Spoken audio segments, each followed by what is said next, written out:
Baik, harapan saya semuanya sihat, semuanya masih lagi bersemangat, semua masih lagi tanamkan azam, tuan-tuan.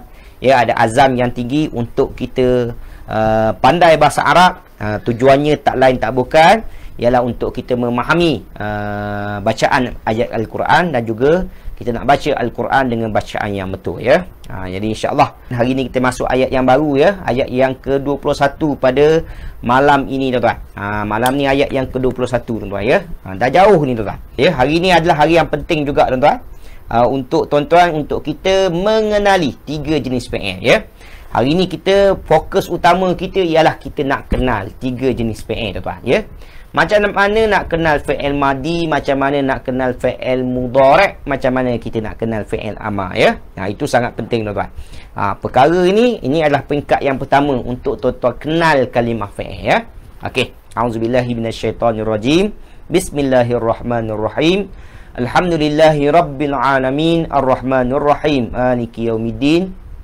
Iyyaka na'budu wa iyyaka nasta'in, ihdinas siratal mustaqim.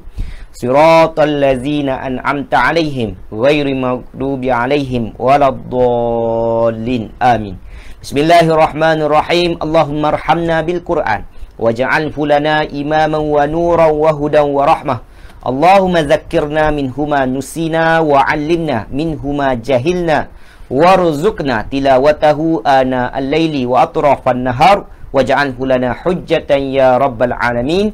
Wa sallallahu ala sayyidina Muhammad wa ala alihi wa sahbihi wasallam. Saya nak bagi tahu, saya nak tegaskan sekali lagi, saya nak bagi tahu tuan-tuan bahawa kita belajar bahasa Arab ini ada 2 perkara tujuan utama kita, tuan-tuan. Yang pertama, kita nak faham ayat Al-Quran, sebab Al-Quran itu dalam bahasa Arab. Jadi nak faham, wajib kita belajar bahasa Arab, ya. Sebab dengan bahasa Arab itu kita boleh tahu bentuk-bentuk yang ada dalam bahasa Arab yang mana kita boleh guna untuk memahami ayat Al-Quran itu sendiri. Itu yang pertama. Tujuannya ialah untuk faham ayat Al-Quran, ya. Yang kedua, fokus kita apa, tuan-tuan? Kita nak baca Al-Quran dengan baik, ya. Sebab tuan-tuan dah faham apa yang kita baca, ya. Dah faham, tuan-tuan. Jadi apa kelebihannya? Kelebihannya tuan-tuan akan baca Al-Quran seperti mana bacaan Rasulullah SAW. Apa dia bacaan Rasulullah? Bacaannya ialah bacaan yang sempurna, tidak tergantung, tidak wakaf, ya, sesuka hati. Ada kaedahnya, ada adabnya, ada akhlaknya ketika mana kita baca Al-Quran. Itu perkara yang kedua, ya. Baik. Perkara yang ketiga, tuan-tuan. Perkara yang ketiga. Banyak sikit, tuan-tuan. Sebab hari ni nak mula balik kelas kita, ya. Hari ini, tuan-tuan, ya, kalau tuan-tuan perasan sebenarnya, ya, kelas kita ni dah nak masuk pada penghujung, tuan-tuan, ya. Tuan-tuan dah akan bersama dengan saya lagi lebih kurang sebulan lebih, tuan-tuan, ya. Sebulan lebih ataupun hampir 2 bulan, tuan-tuan, ya. Tak lama dah, tuan-tuan, ya. Tak lama dah tuan-tuan bersama dengan saya. Jadi harapan saya, oleh kerana dah sampai ke penghujung ni, tuan-tuan, ya, sampai ke penghujung ni, tolong jangan syahid. Itu poin utama saya, ya. Sebab tuan-tuan dah nak sampai ke penghujung kelas ni, ya. Pastikan tuan-tuan ikut sempurna program saya supaya kita nak tengok pada penghujung kelas nanti, tuan-tuan. Kita akan buat satu percubaan, tuan-tuan, ya. Yang mana saya akan bagi satu ayat Al-Quran, kita akan bahaskan sama-sama. Waktu itu ayat Al-Quran tersebut saya akan pilih selain daripada surah Al-Ankabut, saya akan pilih surah yang lain. Yang mana tuan-tuan kena letak terjemahan, tuan-tuan kena bahaskan, tuan-tuan kena pecahkan satu persatu, tuan-tuan semua yang kena buat. Cuma saya hanya membimbing sahaja. Saya nak tengok apa yang kita dah belajar sebelum ini, masih ingat ke tidak, macam mana kita nak guna. Boleh, tuan? Penghujung kelas, tuan. Boleh? Kenapa penghujung kelas? Sebab waktu itu saja yang paling sesuai untuk kita buat percubaan. Boleh, tuan? Okey, sudah. Itu perkara yang ketiga. Baik, perkara yang keempat, masuk kepada perbahasan kita, ya. Jadi insya-Allah pada pagi ini, tuan-tuan, pada malam ini, tuan-tuan, kita akan bahaskan ayat yang ke-21, tuan-tuan. Cuba lihat ayat yang ke-21, ya. Kalau tuan-tuan lihat pada ayat yang ke-21 pada malam ini, ayat kita pendek sahaja, tuan-tuan, ya. Iaitu yu'adzibu man yasha' wa yarhamu man yasha', kan? Pendek saja, wa ilaihi tuqlabun. Baik. Jadi seperti biasa kita ambil keberkatan daripada ayat yang kita nak bahaskan ini, supaya Allah permudahkan perbahasan kita dengan keberkatan yang dikurniakan oleh dia, ya. Baik, kita baca sama-sama tuan-tuan. Saya baca, tuan-tuan baca di rumah masing-masing seperti biasa, insya-Allah. Baik. Standby tuan-tuan. A'udzu billahi minasyaitonir rajim. Baca tuan-tuan, baca dengan bacaan yang paling terbaik dan paling sedap yang tuan-tuan boleh buat. Baca tuan-tuan. Itu adab kita dengan Al-Quran, ya. Okey. Bismillahirrahmanirrahim.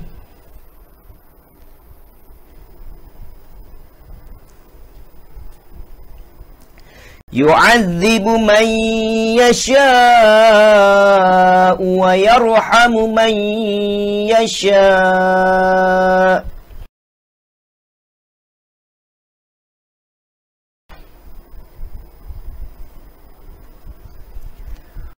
Wa ilaihi tuqlabun.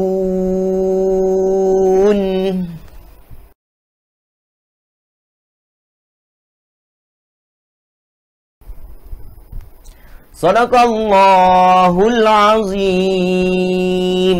Yang kita pendek saja. Betul tuan-tuan? Okey, sekarang tengok tuan-tuan.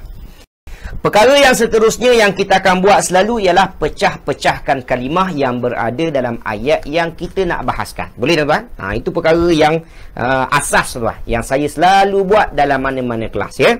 Hatta kelas lanjutan pun tuan-tuan, saya lebih tekankan perkara ini sebab kita nak faham ayat Al-Quran betul-betul, kan? Baik. Jadi perkara yang pertama, dapatkan terjemahan harfiah dahulu, ya. Setiap kalimah tu apa terjemahannya. Okey, sekarang tengok tuan-tuan.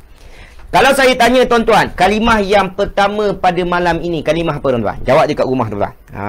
Cuba tengok betul ke salah apa yang tuan-tuan sebut, ya. Sebab dah lama kita dah ajar tuan-tuan macam mana nak pecah-pecahkan. Okey, cuba tengok sekali lagi. Kalimah yang pertama, kalimah apa tuan-tuan? Ahsantum, ya. Kalimah yang pertama ialah yu'adzibu. Yu'adzibu, ya. Terjemahannya dia menyiksa. Dia menyiksa. Kalimah selepas yu'adzibu, kalimah apa pula tuan-tuan? Kalimah man sahaja. Terjemahannya ialah siapa yang. Terjemahannya siapa? Siapa yang. Kalimah selepas man, kalimah apa pula tuan-tuan? Kalimah yasha'u. Yasha'u, terjemahannya dia kehendaki, ya. Selalu kita sebut sebenarnya insya-Allah. Insya-Allah tu, insya'a tu fi'il madi, yasha' ni fi'il mudhari', ya. Yasha'u maksudnya dia kehendaki. Baik. Kalimah selepas yasha'u, kalimah apa tuan-tuan? Kalimah wa, ya. Sebab wa yarhamu tu dua patah perkataan. Wa satu, yarhamu satu. Apa terjemahan wa? Terjemahannya ialah dan. Kalimah selepas wa iaitu kalimah yarhamu. Apa terjemahan yarhamu? Dia beri rahmat, ya. Kalimah selepas yarhamu, kalimah apa tuan-tuan? Kalimah man tuan-tuan. Terjemahannya siapa yang. Kalimah selepas man ialah kalimah yasha'u. Dia kehendaki. Sama tuan-tuan, tadi dah jumpa. Kalimah selepas yasha'u, kalimah apa pula tuan-tuan? Kalimah wa. Terjemahannya ialah dan. Kalimah selepas wa, kalimah apa tuan-tuan? Kalimah ila, ya. Jangan sebut ilai tuan-tuan. Ila tuan-tuan, ya. Kalau sepatah ila. Sebab asal perkataan ilai itu ialah ila, ya. Kita sebut ilai itu sebab dia bersambung dengan domer hi yang selepasnya tu, kan. Tapi kalau sepatah tuan-tuan mesti sebut ila, ya. Apa terjemahan ila? Terjemahannya kepada. Kalimah selepas ila ialah kalimah hi. Terjemahannya nye. Dan kalimah yang terakhir pada malam ini ialah kalimah tuqlabuna. Tuqlabuna, kamu akan dikembalikan. Kamu akan dikembalikan. Jadi hari ini kita tidak ada apa-apa pembetulan, ya. Dan pecahannya hari ini pun mudah sahaja. Tak menjadi satu masalah untuk kita, insya-Allah, ya. Okey, seterusnya. Perkara yang seterusnya, selepas saya dah bagi, kita dah pecah-pecahkan, kita akan bagi terjemahan mafhum. Okey, tengok betul-betul, ya. Terjemahan mafhum saya bagi, ya. Yu'adzibu man yasha'u wa yarhamu man yasha'u. Dia menyeksa siapa sahaja yang dia kehendaki Dan dia beri rahmat kepada siapa sahaja yang dia kehendaki. Wa ilaihi tuqlabun, dan hanya kepadanya sahaja kamu semua akan dikembalikan. Saya ulang sekali lagi tuan-tuan. Yu'adzibu man yasha'u, dia menyeksa siapa sahaja yang dia kehendaki. Wa yarhamu man yasha'u, dan dia merahmati siapa sahaja yang dia kehendaki. Wa ilaihi tuqlabun, dan hanya kepadanya sahaja kamu akan dikembalikan. Baik, jadi ayat ini mudah untuk tuan-tuan faham. Yang mana Allah nak cerita berkenaan dengan dirinya, tuan-tuan. Ya, Allah nak bincang berkenaan dengan diri dia, tuan-tuan, ya. Allah nak bagi tahu bahawa Allah itu ada sifat yang mutlak, tuan-tuan. Ya, Allah ni kita tak boleh petikai apa-apa, tuan-tuan, ya. Apa saja yang Allah jadikan, apa saja yang Allah berikan, apa saja yang Allah larang, tuan-tuan, apa saja Allah wajibkan itu, tuan-tuan, setiap perkara ada sebab walaupun kita tak nampak. Betul tak? Setiap perkara itu ada manfaatnya, dan setiap sesuatu yang dilarang itu pasti akan ada mudaratnya sekalipun kita tak tahu, ya. Yang penting nak bagi tahunya apa, tuan-tuan? Allah mempunyai kuasa yang paling mutlak, tuan-tuan, atas alam ini, tuan-tuan. Ya. Dia lebih hebat daripada orang-orang yang lain, ya. Jadi Allah nak bagi tahu, tuan-tuan, hebatnya kuasa mutlaknya, tuan-tuan. Allah boleh azab siapa saja, ya, dan Allah boleh beri rahmat kepada siapa saja, ya. Sebab itulah, tuan-tuan, jangan pelik, tuan. Jangan pelik, tuan-tuan, ya. Kalau di akhirat nanti tiba-tiba tuan-tuan nampak, tuan-tuan, ya, orang yang amal ibadatnya kuat, masya-Allah, tuan-tuan, ya. Pergi haji bersama dengan kita, ya, nak keluarkan zakat pun pergi sekali dengan kita, pergi pejabat keluarkan zakat, tuan. Berpuasa pun puasa sekali dengan kita. Apa benda kebaikan dia buat semua, tuan-tuan. Tiba-tiba di hari akhirat nanti tuan-tuan nampak dia dekat neraka, tuan-tuan. Waliyazabillah. Kita minta dengan Allah berlindung daripada perkara tersebut, ya. Tiba-tiba tuan-tuan nampak dia berada di neraka, bukannya berada di syurga bersama dengan kita. Tuan-tuan jangan pelik, sebab itu adalah rahmat, itu adalah kuasa mutlak Allah Taala, ya. Dan tuan-tuan jangan pelik juga, ya. Waktu atas dunia ni tuan-tuan tengok, masya-Allah, tuan-tuan. Masya-Allah, tuan-tuan. Apa maksiat yang dia tak buat atas muka bumi Allah, tuan-tuan, ya. Daripada dia hidup, tuan-tuan, ya? Daripada dia balik tu, tuan-tuan, dia dah buat maksiat, tuan. Buat sampai kita mati pun kita masih nampak hari yang terakhir kita, tuan-tuan. Nampak lagi dia buat maksiat, tuan-tuan. Tiba-tiba, tuan-tuan, dan akhirat nanti dia bersama dengan kita dalam syurga. Contoh, tuan-tuan, ya. Bersama dengan kita, tuan-tuan. Pelik ke tak pelik, tuan? Tidak pelik, sebab itu adalah hak mutlak Allah Taala. Boleh, tuan? Itu nak cerita berkenaan dengan kuasa Allah, hak mutlak Allah Taala, ya. Cuma, tengok ada cuma pula, tuan. Mengikut sunnahnya, tuan. Mengikut sunnah yang sebenarnya, sekiranya orang yang buat baik ini, insya-Allah lah balasannya ialah pahala. Betul, tuan? Dan mengikut sunnahnya, orang yang melakukan maksiat ataupun kejahatan, tempatnya neraka lah. Itu sunnahnya, tuan-tuan, ya. Jadi saya nak bagi tahunya apa, tuan-tuan, ya. Sebab itulah para ulama banyak tekankan, tuan-tuan, ya. Jangan kita rasa, tuan-tuan, tuan-tuan, ya, apa yang kita buat ni, kita sembahyang, tuan-tuan, ya, kita puasa, kita zakat, tuan, yang ni menjamin kita masuk ke syurga. Tidak, tuan-tuan. Ya. Yang menjamin kita masuk ke syurga ialah rahmat Allah Taala. Rahmat Allah itu yang menjadi penentu kita berada di syurga ataupun tidak, tuan-tuan, ya. Jadi ulama apa ajar kepada kita, tuan-tuan? Ajar apa kepada kita? Kita mesti cari rahmat tersebut, tuan-tuan. Itu yang ulama ajar kepada kita. Itu yang Nabi cuba ajar kepada kita, tuan. Cari rahmat tersebut. Macam mana nak cari rahmat? Ikut apa yang Allah suruh, tinggal apa yang Allah larang, ya. Perbanyakkan perkara sunat. Betul tak? Ya.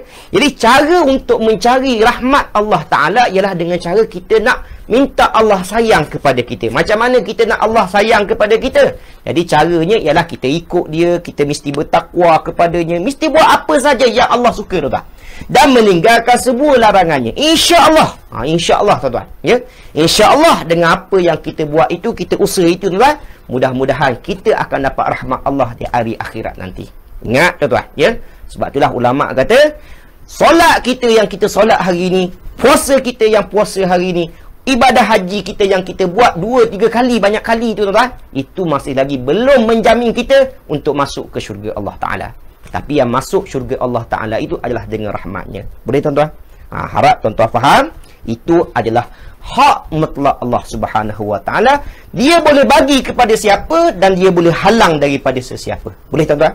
Jadi kita minta dengan Allah Taala supaya kita semua yang bersama-sama dengan saya dan semua orang yang kita sayang yang beriman, insya-Allah akan masuk dalam syurga Firdaus semua tuan-tuan. Sebut amin. Tak tulis dekat komen pun tak apa. Sebut dalam hati amin tuan-tuan. Sebagai doa kita minta dengan Allah Taala ya. Jadi mudah-mudahan kita semua tergolong di kalangan orang yang akan dimasukkan dalam salah seorang menerima rahmat Allah Subhanahu wa taala. Dah selesai tuan-tuan. Itu sebagai tazkirah ringkas pada malam ini ya. Okey dah.